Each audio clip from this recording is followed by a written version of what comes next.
Okay, gotta read this. I left Gabriola. I went through Ruxton Passage, went over to the North Cove. There's no boats there. And then I figured I had enough time to get to Clam Bay. Saw no boats going there, so I spent the night there. I left in the morning for Wallace Island. There was no boats there either. So I headed down to the end of Salt Spring. Saw a small sailboat over by Montague Harbor, first one I saw. I went into Ganges Harbor, got some milk and eggs, went over to Provost Island, into Glenhorn Passage, my favorite one, and there was a boat, well, a sailboat, 40-footer, my favorite spot. They were from Oregon, guess, they can go out sailing. I spent the night there, then I headed to Russell Island. I've heard that it was a good anchorage, but I wouldn't be there in anything.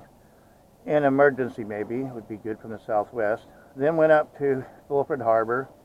It would be a good and northerly, but not a southeasterly.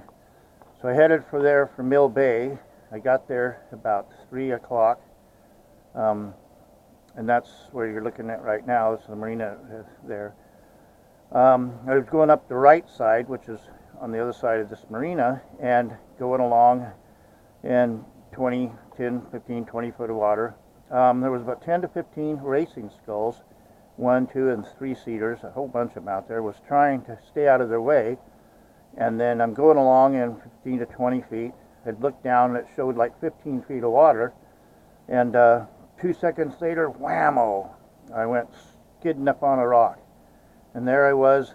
There was a lady with a girl coming towards me, so I asked her to come over if she could pull me off. And she said, well, I'll try, and she tied me to the front of her. I tied a line to the front of her boat, and she pulled, just swung around and come up against me. And I said, well, you got to pull from the rear. I came in, that's right across there you're seeing now. That's the side I came in with. Over there, there's little boats, but I don't know where they're in there, but anyway. Let's see, where was I at? Anyway, so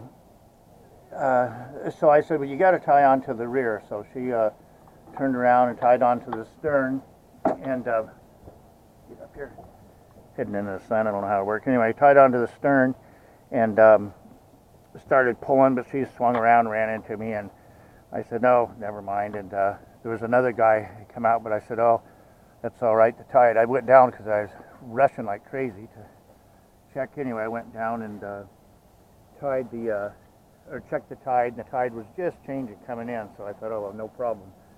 And I went and waited for it to float in, and I got off and come over here, and this side of the marina, this is where there's mud over here. They're all, nobody anchored, they're all moored boats and stuff. But anyway, it's the wind blew pretty good last night. My wind generator was going like crazy, charging it up, so I'm going, this guy over there just taking the top off. It's a really nice, it's called Passing Cloud. It made me think of China Cloud. Really nice made wooden boat. Oh, you know what I think? This does a zoom thing. I don't know. I'm going to try something here.